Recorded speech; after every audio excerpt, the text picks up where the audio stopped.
Nakuha niyo po yung last kong katanungan? Sorry, Adman, nawala ka. Opo. Prof, ang naging tugon kasi ng taong bayan, kung pagbabasihan mo, yung mga komento, lalo na every time na nagla-live sila, puro haha emoji, no? Yung mga komento. Kumbaga, ito ba'y palatandaan na saglit lang? Yung mga pinagsasasabi mo dyan, hindi ko naramdaman yan during that time sa pamumuno ng Duterte administration. Oo, alam mo, Admar, yung nabubuong sa sentiment analysis, yung nabubuong haha ay bagong-bago sa election cycle ngayon. Dati sumasagot ang mga tao, masasabi mong nag-engage. Ngayon, parang pinagtatawanan na lamang ang PCO at ang Office of the President. So, may ibang labas yung ganyang paggamit ng haha dahil ilan yung mga emoticons na pwede mong piliin pero yung haha nagkakaroon ng traction. So, dalawang bagay, either pinagtatawanan sila o sinasabing hindi kami naniniwala, hindi ka bilib-bilib yung mga sinasabi ninyo.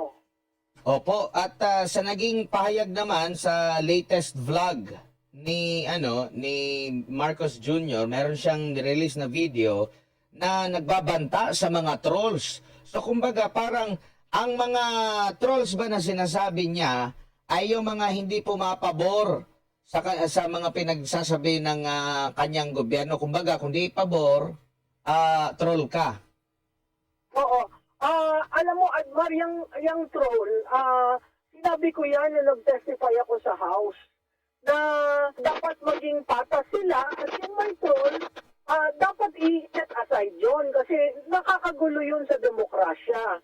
Pero, nandun na ako, may troll at lahat. Ang essence kasi ng demokrasya, merong nag-a-agree sa'yo, merong hindi nag-a-agree sa'yo. So, wag nating ipalabas na lahat ng hindi nag-a-agree sa'yo ay troll. Kasi yung troll, pag sinabi mong troll ang isang tao, member yan ng isang grupo, nababayaran. At ang kanyang mga sinasabi o pinopost ay galing sa isang script na galing sa amo nung troll army. Alam mo, pag election, talagang nagkakaroon ng ganyang insidente, pero titingnan uli natin, no? Sino ba ang nagkaroon ng troll army? Sa tingin ko, kilala naman ng karamihan kung sino nag-maintain ng troll army nung eleksyon, ngayong eleksyon, habang ikaw ay nanunungkulan. Kasi yung troll army, magastos yan. Hindi basta-bastang pera ang binababa mo para mag-react sa mga sinabi mo, no? Yung reaction kasi can be sususugan ng troll o hindi sugan ng troll o makikipag bardagulan. Yun yung problema ng troll, maintaining a troll army. So itong na video, hindi ko maintindihan kung parte ito ng isinasagawa sa House of Representatives. Sinabi ko doon na dapat doon pa lang nagplano na sila dyan para nakokontrol natin yung pag-igting ng emosyon dahil sa mga ganitong mga bumabana. Pero ginawa nila ngayon at yun nga, kasi kung sinasabi, maging patas. Kasi ang pinatawag lang mga doon ay mga kilalang taga-DDS. Sa pinapatawag ng Marcos Troll Army or Romualdez Troll Army. So, maging patas sana tayo kasi hindi porke natatalo ka, ibahaling ka sa batas na from the very start, wala naman yan sa legislative agenda niya. Diba? Hindi siya maglabas ng EO kung gusto niya maglabas ng EO, pero meron namang effort ang COMELEC na kalabanin ang false, ang disinformation. So, ako'y nagulat na lumabas ang video na yan at ginamit pa ang kanyang Facebook page para iparating sa tao.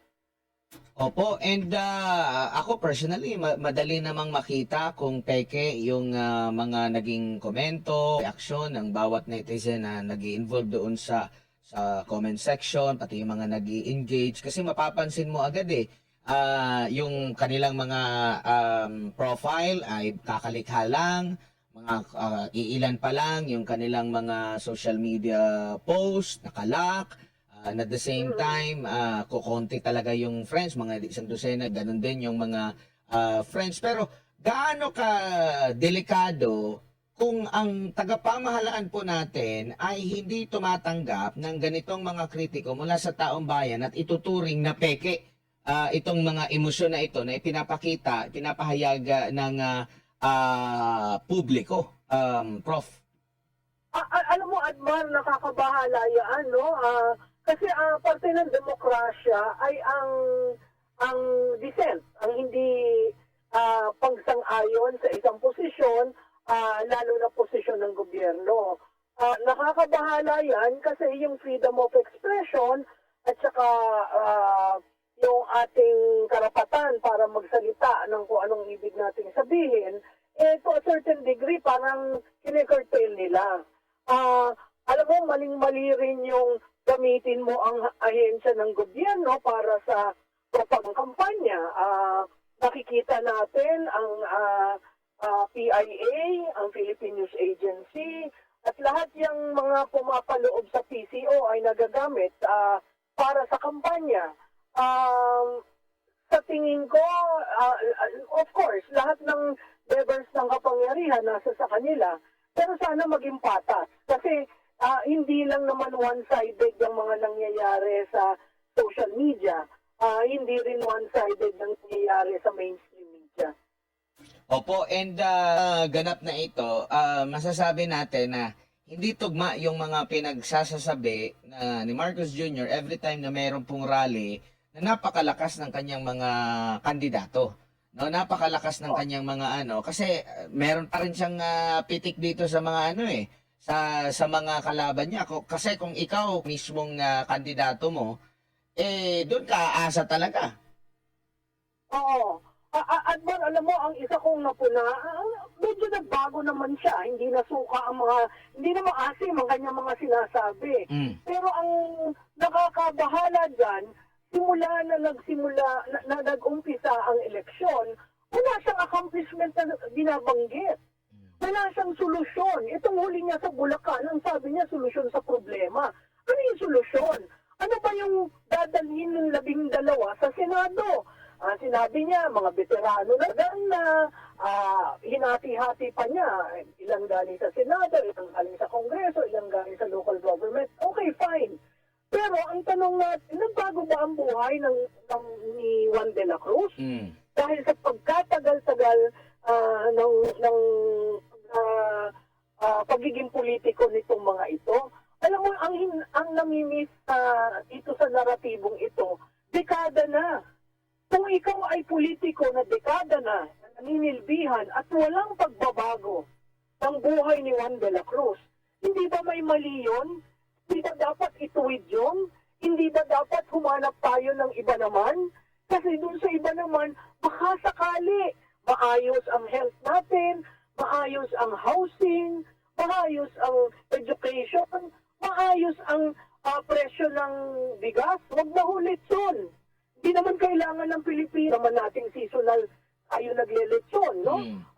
Pero yung sabihin mo na ganito, no, again, bumabalik doon, sino ba nakawala ng isla? O sino ba nakawala ng Escoda Island? Maging factual tayo. Sinabi, binan namin ng Pogo. Ang tanong ko, bakit nagkaroon ng Pigo? At ang sa Pigo, ang naglalaro ay ating mga kababayan. Nalulunod, may ayuda na, tapos nalulunod ka sa online gaming. At least yung Pogo, mga foreigners yun. Kumikita tayo. Pero itong Pigo, abay Pilipino na ito na nalulunod. Ang daming storya ng mga Pilipino na nalulunod sa online gambling. Anong ginagawa ng Estado? Makikita mo ang PCSO, ang pagkor kung ano-anong online gaming ang ina-advertise. Tama ho ba yun? Hindi ba dapat tanungin natin yan sa Pangulo natin? Sinasabi nila na, Oo, wala nang tokhang, walang namamatay. Ang tanong ko, safe ba si Juan de la Cruz na umuwi ng alas 10 ng gabi at sigurado makakauwi siya? Safe ba tayo? Hindi ba dapat yun ang tanungin natin? Hindi yung pagbaba ng index of crime. Are we safe? Ha? Tanungin mo ang bawat Pilipinong umuwi ng gabi, kahit din sa mga call centers, ha? Natutulog na lang sila doon kaysa lumabas ng gabi na hindi ka sigurado sa kalye. So,